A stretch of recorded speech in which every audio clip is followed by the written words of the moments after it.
iGlobenews brings global views. I would like to welcome our audience to another edition of iGlobenews Pods.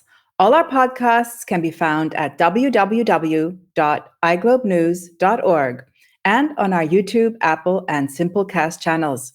If you like what you hear, please subscribe and like to our channel and sign up to our newsletter to become part of the iGlobenews community. Joining us for today's interview is Bishop Heinz Lederleitner. He is the highest-ranking church official of the Old Catholic Church in Austria, and as such leads the community. Like many members of his congregation, Bishop Lederleitner was a member of the Roman Catholic Church. In Austria, around 54% of the population is Roman Catholic. This number is decreasing each year as thousands choose to leave the Roman Catholic Church. According to official church statistics, over 72,000 left the Roman Catholic Church in 2021 alone. You yourself, Bishop Lederleitner, studied theology in Vienna and Rome and were a priest in the Roman Catholic Church from 1983 to 2002. In 2003, you entered the Old Catholic Church, but did not become a priest in the church until 2012. You were elected to be the bishop of the Old Catholic Church of Austria in 2015 and have been married since 2008. Thank you, Bishop Lederleitner, for coming on our show and discussing the Old Catholic Church and what sets it apart from the Roman Catholic Church. Thank you so much for inviting me to this interview. I am glad that I can present a little bit my church. It's a church called Old Catholic Church in the Union of Utrecht, and we are in full communion with the Anglican churches. So if you know the American Episcopal Church or the Anglican churches, Church of England, Church of Ireland, and all the other churches, we are in full communion with these churches, but we have another history, and the history starts, our history of the Old Catholic Churches starts in 1871 with the First Vatican Council. Thank you for this introduction. So let me dive in right away with my first question. Does the Old Catholic Church adhere to the tenets of the Catholic faith while also being in union with the Eastern Orthodox Church? And why is it called the Old Catholics? Is this the correct translation of the Altkatholiken, as we would say in German? I would say the translation is a good one, Old Catholic for Altkatholische Kirche. And we are not in full communion with the Orthodox churches, but what unites us with the Orthodox churches is that we say, as the Orthodox churches say, that the Roman Pope is not the head of the Universal Church, and we believe in the first centuries there were a little bit another system of church, the so-called patriarchates, and we are adhering to this system of church, which is not a church guided from the Roman Pope, but guided from local bishops. So when you say patriarchate, is that you mean guided by the local bishops? Is that correct? Yeah, I mean, the patriarchate is the system of the first millennium, and it existed till 1054. And then the Roman Pope claimed to be the head of the Universal Church. And so we go back to this system of the first millennium. And we believe that it is a better system of church. Which leads me right away to the second question I have, namely the whole question of papal infallibility. That was decreed by the Vatican Council in 1870 AD as a dogma for all Christians to accept as an article of faith. How did this play a critical role in the break with the Roman Catholic Church? It played a critical role because this system didn't exist before, and so many theologians in Germany and Switzerland and other parts of Europe said that it's not just that the Roman Pope claims infallibility and also the universal primate in the jurisdiction sense. So they said, we will not believe in the new dogma, and we will stay faithful to the old system. And so the strange name Old Catholics appeared, which nowadays is a little bit counterproductive, because people think we are more conservative than the Roman Church. But in fact, Old Catholic means that we go back to the old church and the church of the first millennium, and without infallibility and jurisdictional primacy of the Pope. So the decree of papal infallibility means that whatever the Pope says is the word of God. Is that how one could translate that for our Not audience? whatever he says, it must be in the consonance with the tradition, and there are several criteria. But it is, in our view, it's a luxury dogma. It's not necessarily connected with the Christian faith. So you already mentioned some of these points. We have the Roman Catholic Church, which of course is very strong in Austria. What sets the Old Catholic Church apart from the Roman Catholic Church and from the Lutheran Church and the Eastern Orthodox Church? What would you say are the main points which are the big difference?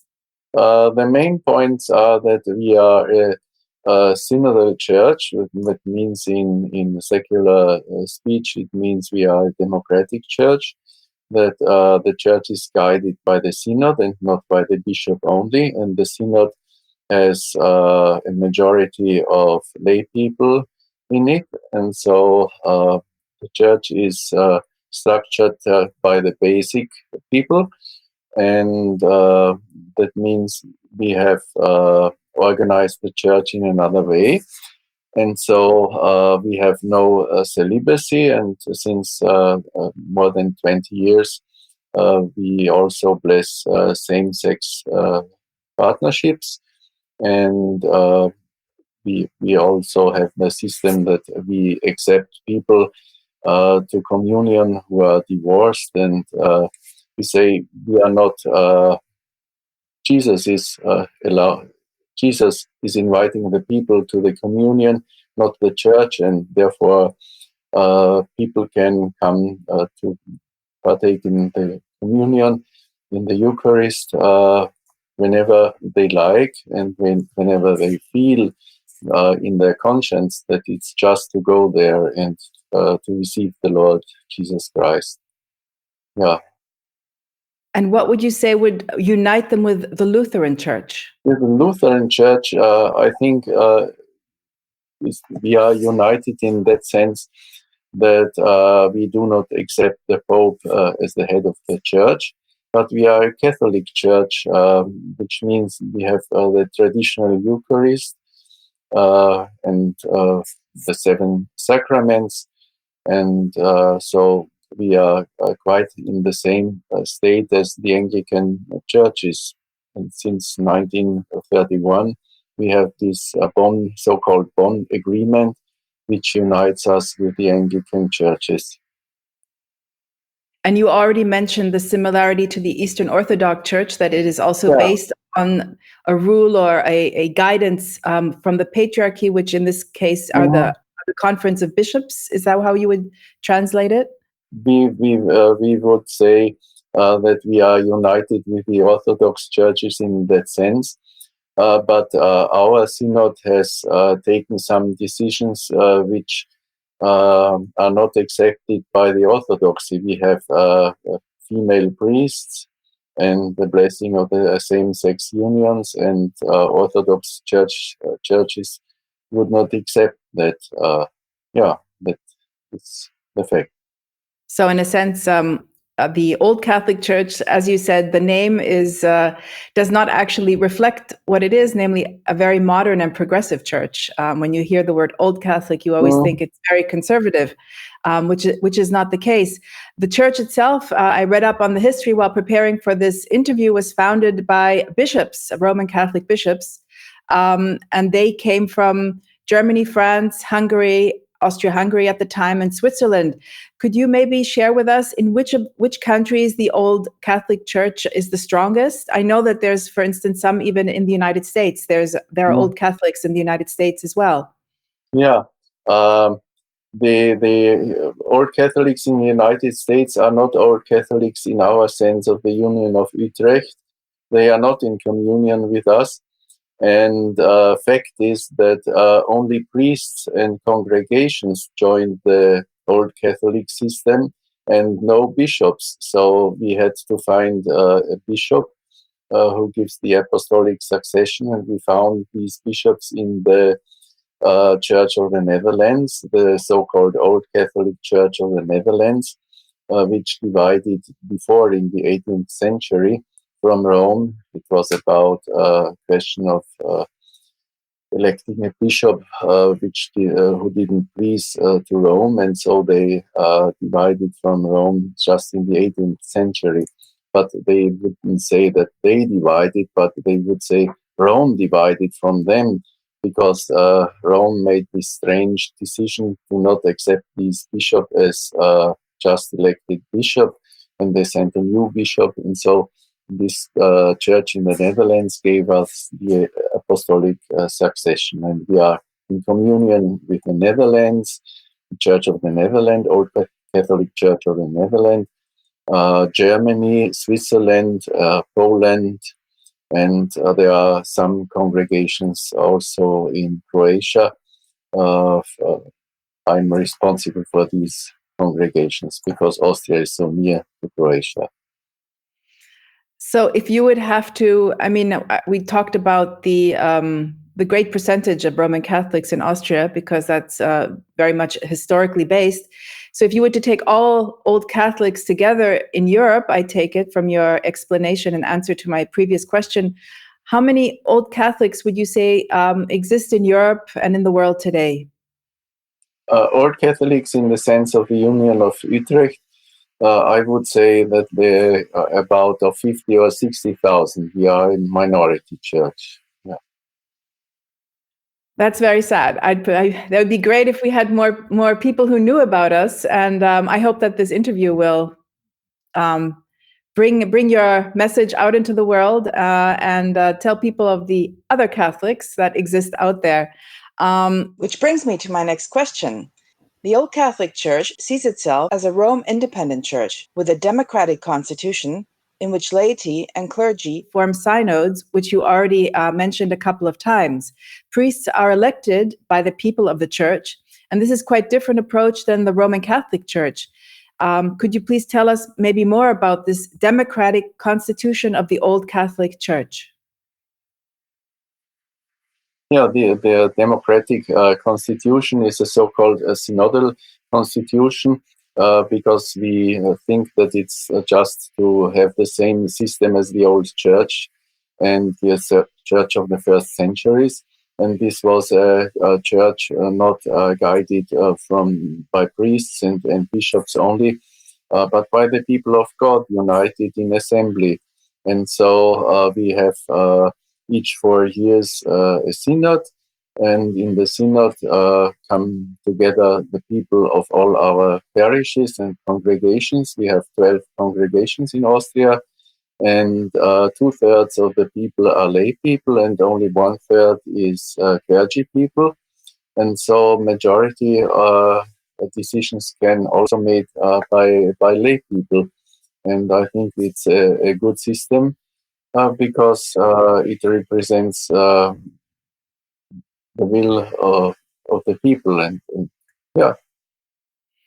It also makes it much easier to adapt to the times, because we see from the Roman Church what difficulty they have in accepting new ideas and being what we would call more progressive. And it seems like it's a church somehow stuck in time.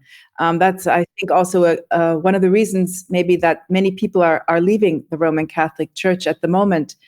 Another major difference of the Roman Catholics is, of course, the position that women hold in the Old Catholic Church. Since 1995, women can be elected as deaconesses, priests, and bishop, as men could be elected. So they're equal in holding official church positions.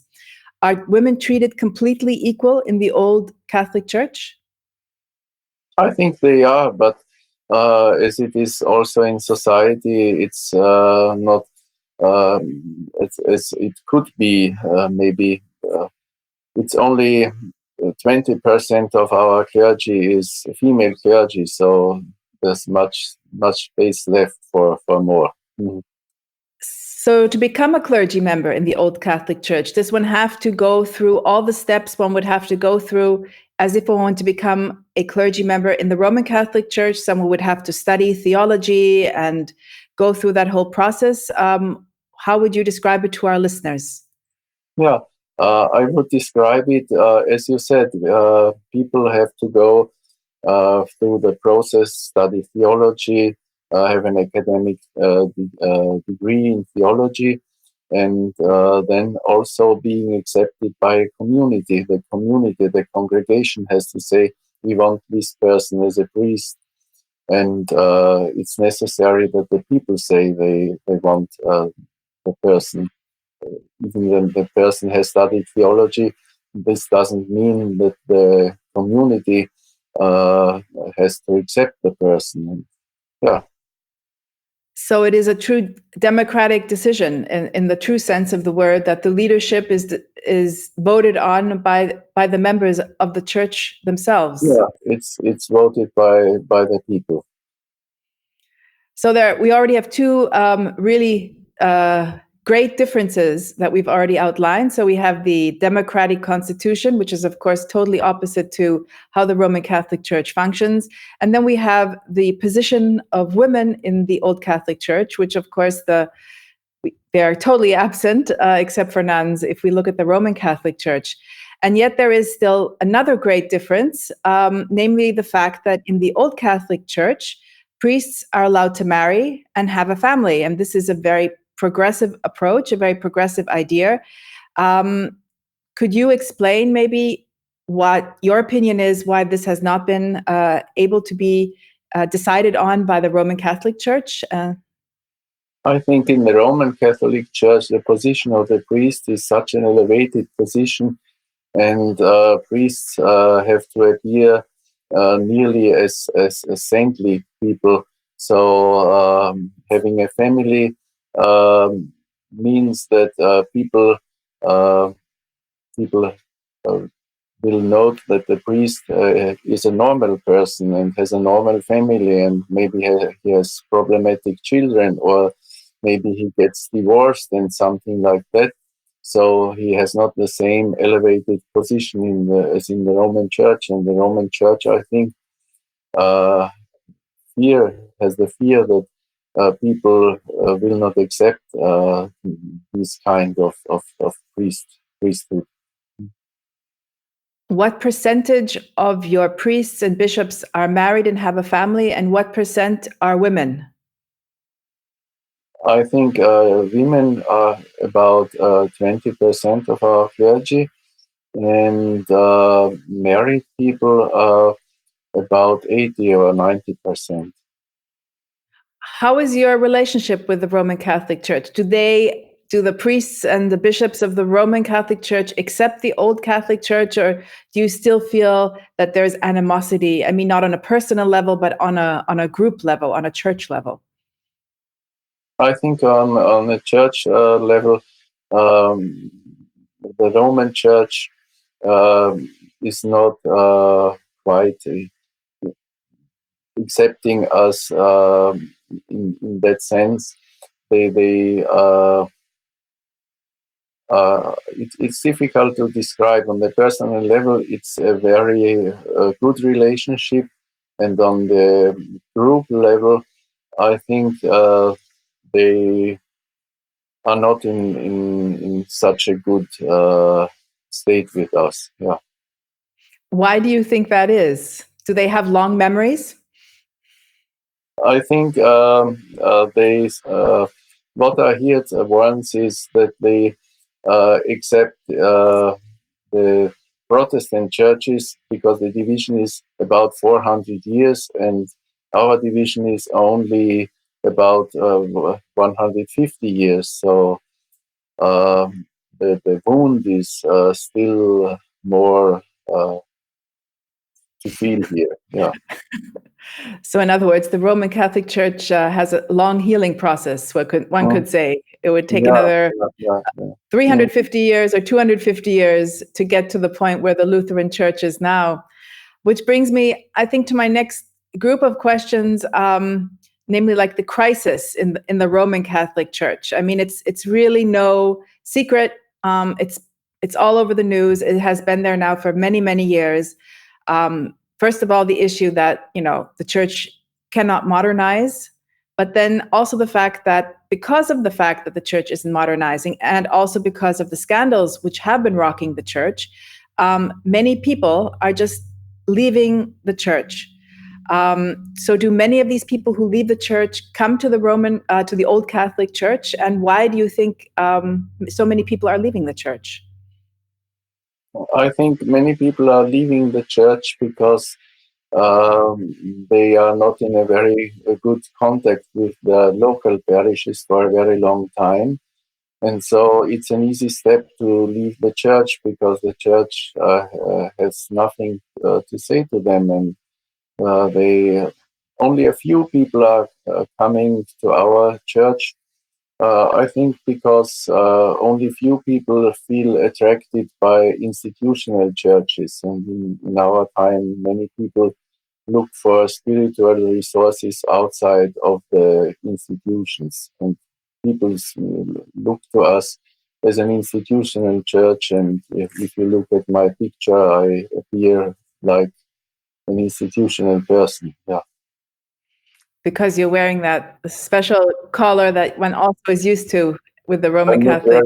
wearing it at any time, but I think in this occasion it's good to wear it so that people see. For sure, for sure.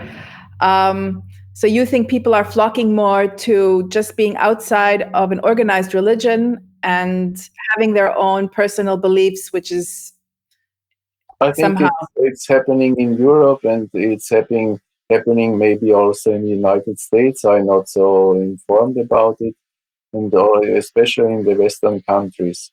It's not happening in the southern countries.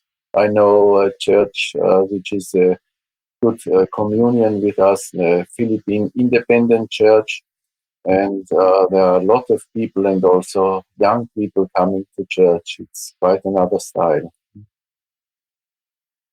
I think the church plays in those countries maybe a much different role, also socially, as you say. It's also very a social event to come together. I think in Austria too, if you walk into any church on a Sunday, chances are it's going to be pretty empty. I take it maybe a few older people. So I think the next generation probably doesn't have the fire maybe that you find like in the Philippines to incorporate it in their current life. So if you would give maybe the Pope in Rome some advice on how to stop people from leaving his church, what would you say? I would say to the Pope that the actual Pope is quite on a good way, but the bishops cannot accept his way. I think, as I see the actual Pope Francis, he would like that the bishops take more responsibility for their local churches. But in fact, bishops of the Roman Church are still thinking that the Pope has to give the right way and the right solutions. So I'm not in the state to give good advices to the Pope, but I would think the actual Pope is nearly on an old Catholic path.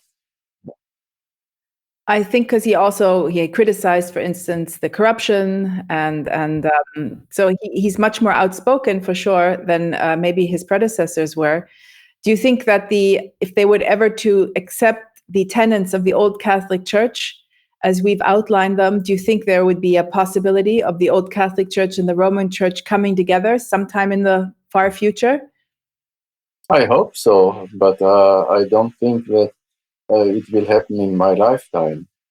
Would you like to share with our audience any projects in Austria for the Old Catholic Church that are particularly important to the church here?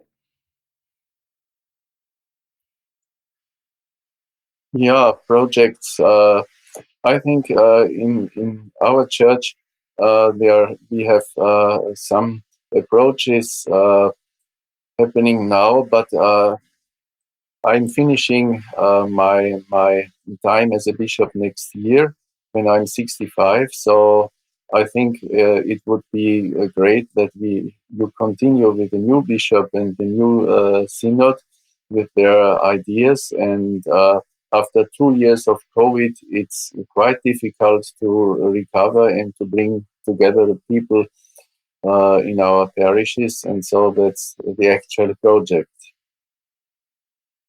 I think that's a similar problem I think many organizations are having, not only the Old Catholic Church, that life has changed a lot during COVID times, and this virtual reality, even though people want to have human-to-human contact, it's hard to bring it back. Yeah, I think that some approaches like the transmission by internet of church services will still happen also in the future. So something will remain from this period. Which isn't a bad thing, because then you probably can reach more people. Maybe. Excellent. Is there any last words you'd like to share with our listeners? I'm very grateful for this interview. I think it was a good opportunity for me to reflect the reality of the church and to give me more hope for the future in seeing the interest for us. Thank you so much. Thank you very much, Bishop Lederleitner, for coming on our show and to talking to our audience. And thank you for being a supporter of iGlobenews. Thank you very much. Thank you.